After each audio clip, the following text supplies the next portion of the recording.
जय हिंद दोस्तों, math leap YouTube channel पर आप लोगों का हार्दिक स्वागत है। आज मैं आप लोगों के लिए मैथ का एक बेहतरीन प्रश्न लेकर के आया हूं। तो प्रश्न है, तीन क्रमागत विषम संख्याओं के वर्गों का योग 251 है। ये संख्याएं कौन सी हैं?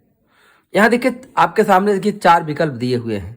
तो यहाँ देख लीजिए कैसे आप इसको लगाएंगे। तो देखिए, लगाने का तो कई तरीका है। या तो आप इन विकल्प में जो दी गई संख्याएं हैं, इनके वर्गों को जोड़ लीजिए और देखिए कौन से विकल्प में जोड़ने पे 251 आता है। तो वहां से भी आप एक आइडिया ले सकते हैं। बाकी लगाने का भी तरीका है। तो चलिए पहले मैं विकल्प ट्राई करता हूं, फिर उसके बाद कैसे आप लगाएंगे उसको भी बताता हूं। तो चलिए सबका स्क्वायर करके देख लिया जाएगा। तीन क्रमागत संख्याओं विषम संख्याओं के वर्गों का योगफल 251 है। तो इसका वर्ग करिए 9 9 81, 11 का रहिए 121, 13 तरह 169।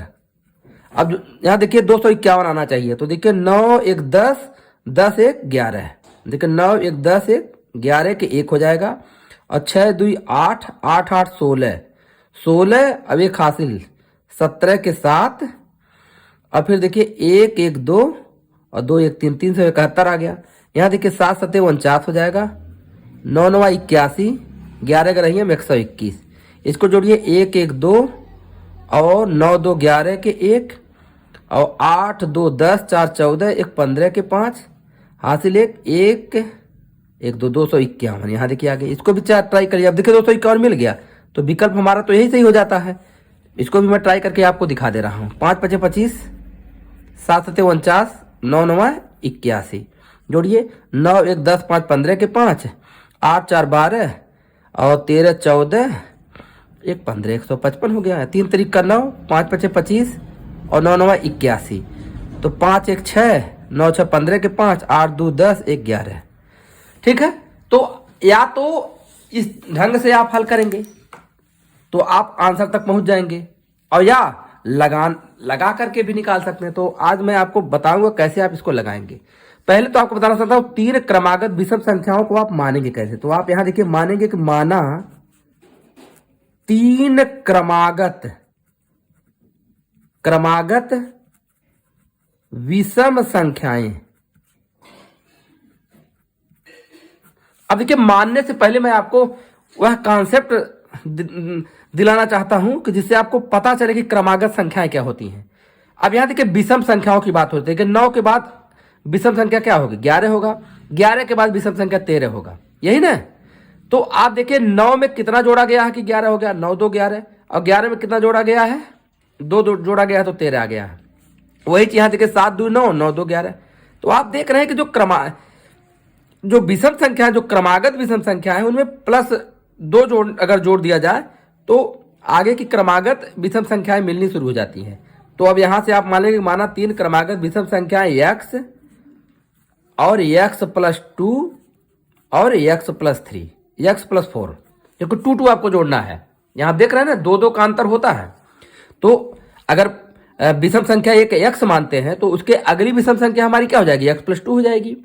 अब इससे अगली विषम संख्या हमारी क्या हो जाएगी? इसमें 2 जोड़ेंगे तो 2 2 मिलकर के 4 हो जाएगा।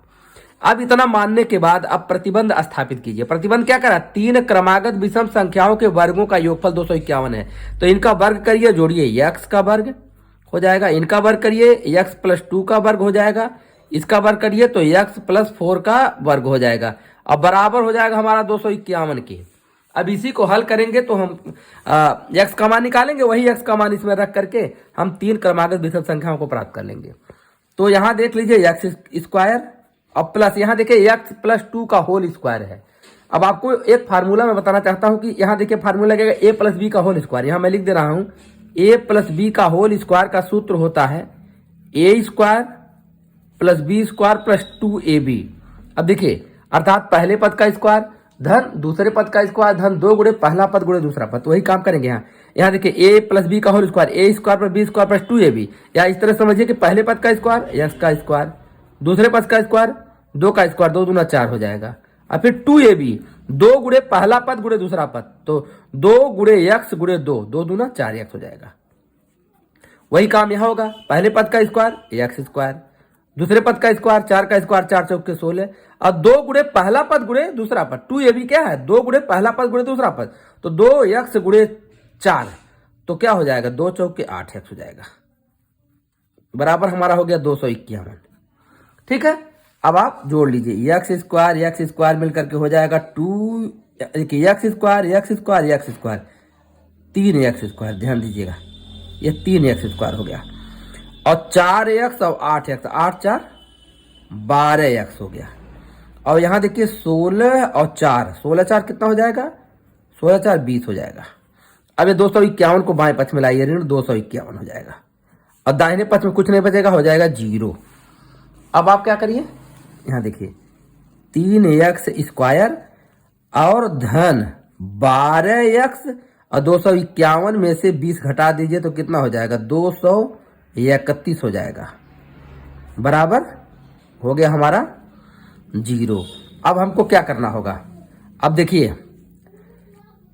पहले तो 3 से भाग दे दीजिए, क्योंकि 3 से सब कट जा रहा है, तो हमारा यह छोटा हो जाएगा। 3 से भाग देंगे तो ये देखिए 3 कट गया, एक्स स्क्वायर हो गया। 3 से भाग दे, 3 चौक के 12, 4x हो गया। 3 से भाग दे दीजिए, यहां देखिए 3 7 21, और 23 में से 21 घटाएंगे 2 मिलेगा, अब एक आगे है 21, फिर 3 7 21 बराबर 0। अब यहां देखिए गुणनखंड बन गया। ये गुणनखंड कैसे हल होगा, यह x square plus b x plus c के तरीके का गुणनखंड है। इसमें हम करते क्या है कि ये अंतिम वाला जो पद होता है इसका ऐसा फैक्टर करते हैं, अब बगल में चिन्ह देखते हैं, अगर ऋण है तो फैक्टर करके घटाते हैं कि ये बीच वाला पद आ जाए, अर्थात 77 को ऐसा फैक्टर करिए कि घटाने पे यहां देखिए कितना आ जाए, 4 आ जाए। तो देखिए 77 को हम क्या लिख सकते हैं, 11 7 77, अब 11 में से 7 घटाएंगे तो 4 मिल जाएगा ना, ये मिल जाएगा, काम बन गया। अर्थात इस 4x को लिख सकते हैं 11x ऋण 7x, और ये हमारा ऋण 77 बराबर 0। ठीक है, अब 11 में से 7 घटाएंगे 4x मिल जाएगा, काम बन गया। अब यह पद हो गया 4, तो 2 पदों में हम कॉमन लेते हैं, तो एक्स स्क्वायर और 11x में x कॉमन ले लेंगे तो एक घात यहाँ की बच जाएगी, और यहाँ 11x में से x निकल गया, 11 मिल गया। और इन दोनों में देखिए ऋण भी कॉमन है, दोनों में ऋण है, और 7 भी कॉमन है, ऋण 7 कॉमन लेंगे तो x मिल जाएगा, ऋण ऋण का क्या हो जाएगा, धन हो जाएगा, माइनस निकल गया प्लस हो गया। 7 से भाग देंगे 77 में तो 11 बढ़ जाएगा, बराबर 0। अब आप देख रहे हैं कि x धन 11 x धन 11 दोनों में मिल रहा है, तो x धन 11 जब आप कॉमन ले लेंगे दोनों में तो यहां मिलेगा x, यहां मिलेगा ऋण 7, x ऋण 7। अब देखिए जब यहां देखिए 2 फैक्टर मिला, x के 2 मान प्राप्त होंगे, लेकिन एक मान हमारा निगेटिव मिलेगा, एक मान हमारा पॉजिटिव मिलेगा, क्योंकि जब हम x धन 11 को 0 के बराबर करेंगे तो x बराबर -11 मिल जाएगा। तो यहाँ देखिए ये हमारी संख्या ऋणात्मक हो जाएगी, तो इसीलिए ये हमारा अग्राह्य हो जाएगा, यही मान सही हो जाएगा। x - 7 = 0, तो x = 7। x का मान जब 7 हमने निकाल दिया, जो क्रमागत संख्याएं आपको निकालनी है 3 क्रमागत, तो 7 और 7 के बाद 7 2 जोड़िए, 7 2 9, और 9 में 2 जोड़िए, 9 2 11, तो 7 9 11 यही हमारे 3 क्रमागत संख्याएं हैं, जिनके वर्गों का योगफल कितना हो रहा है, 251 हो रहा है। अब मैंने देखिए पहले ही आपको विकल्प में इनका देखिए स्क्वायर करके दिखा दिया था, तो आशा करता हूं कि वीडियो पसंद आया होगा, तो लाइक शेयर कमेंट कर दीजिएगा। ऐसे यूजफुल कंटेंट में लेकर के आता रहता हूं, तो आप चैनल को अवश्य सब्सक्राइब कीजिएगा। धन्यवाद।